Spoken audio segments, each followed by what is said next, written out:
Operation सिंदूर के दौरान पाकिस्तान का समर्थन करने पर तुर्की के खिलाफ देश भर में विरोध तेज हो गया। अब राजस्थान के जौहरियों ने भी बड़ा कदम उठाया है। जयपुर, जोधपुर समेत राज्य के कई प्रमुख ज्वेलर्स ने तुर्की की बनी ज्वेलरी का बहिष्कार करने का ऐलान किया।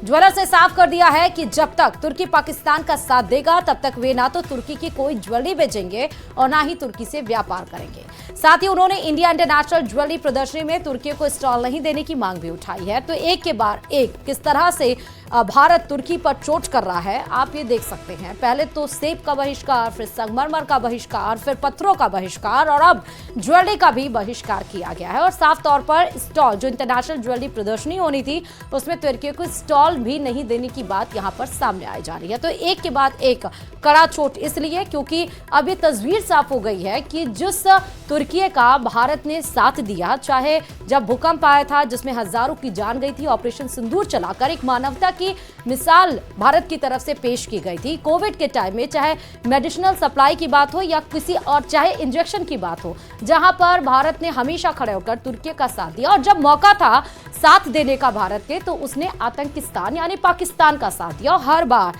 तुर्की यही करता रहता है। इंटरनेशनल मुद्दों पर भी उसने कश्मीर के लिए भारत के खिलाफ कई बार स्टेटमेंट्स दिए, लेकिन इस बार पाकिस्तान का साथ देना तुर्कियों को भारी पड़ रहा है।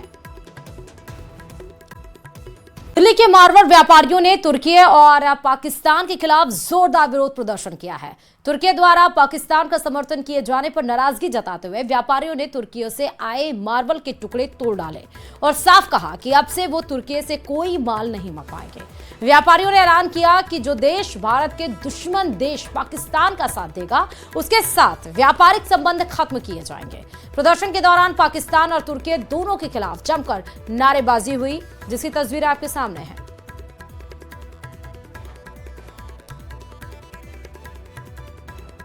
दुश्मन देश पाकिस्तान का साथ देने की वजह से तुर्की के जो प्रोडक्ट हैं उसका भारत में बहिष्कार हो रहा है। खास करके जो मार्बल का आयात किया जाता है, यहां पर जो व्यापारी हैं दिल्ली के राजा गार्डन में, ये देखिए कि मार्बल का नुकसान कर रहे हैं, मार्बल तोड़ रहे हैं। और ये तोड़ने के पीछे की एक वजह यह है कि इसके जरिए अपना वो गुस्सा जाहिर कर रहे हैं और इनका कहना है कि जो तुर्की से मार्बल आयात होता है अब वो आयात नहीं करेंगे। आपने अपना मार्बल भी तोड़ दिया। हम हमारे जब देश की बात आएगी तो सारा देशवासी एकजुट होकर खड़ा है हमारे देश के साथ में। और तुर्की ने जो घृण्य काम किया है, जो आतंकवादी समर्थित प्रदेश पाकिस्तान को जो सहायता दी है, हम पूरा रोष करेंगे और उसकी अर्थव्यवस्था को चरमराने के लिए मजबूर कर देंगे।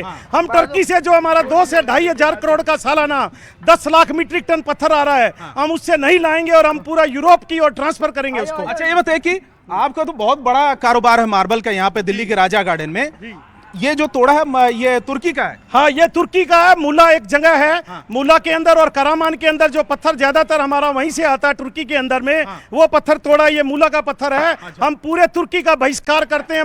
गूंज थी आपके शौर्य की और भारत के सेना के जवानों के पराक्रम।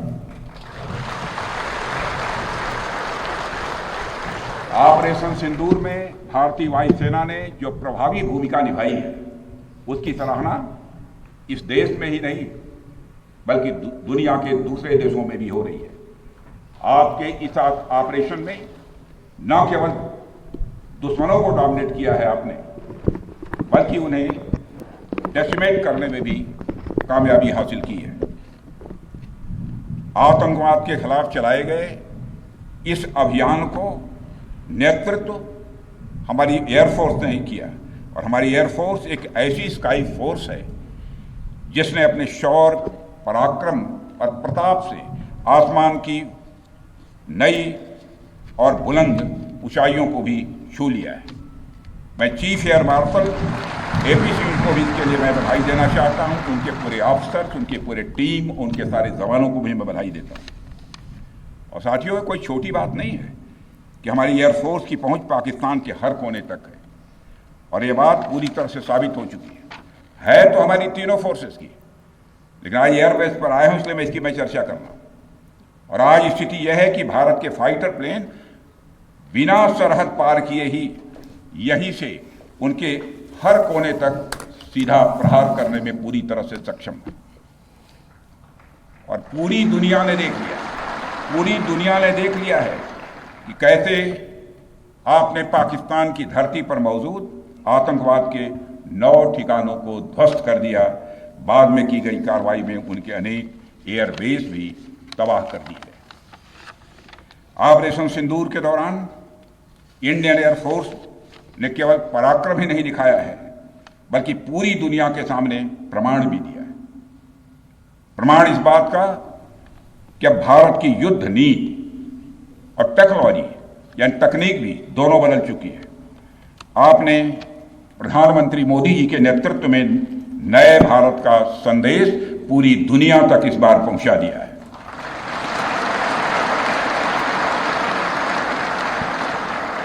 और साथियों, यह संदेश है कि अब भारत केवल विदेशों से इंपोर्ट किए गए हथियारों और प्लेटफॉर्म्स पर ही निर्भर नहीं है, बल्कि भारत में बने अस्त्र और शस्त्र भी हमारी सैन्य शक्ति का अब हिस्सा बन चुके हैं।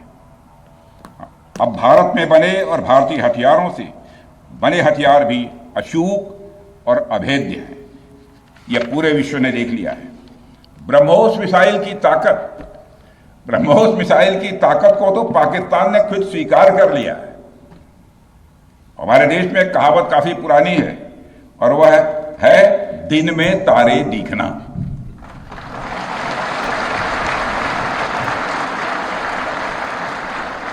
मगर भारत में बनी ब्रह्मोस मिसाइल ने पाकिस्तान को रात के अंधेरे में दिन का उजाला दिखा दिया है। रात के अंधेरे में दिन का उजाला दिखा दिया है। भारत के जिस एयर डिफेंस सिस्टम की तारीफ हर तरफ हो रही है, उसमें डीआरडीओ द्वारा बनाए गए आकाश और अन्य राडार सिस्टम की जबरदस्त भूमिका रही है। साथियों, कई स्थानों पर हमारे नागरिक दुश्मन के ड्रोन आते देख भाग नहीं रहे थे, बल्कि हमारे एयर डिफेंस सिस्टम के हाथों उनको मार गिराने की वीडियो बना रहे थे।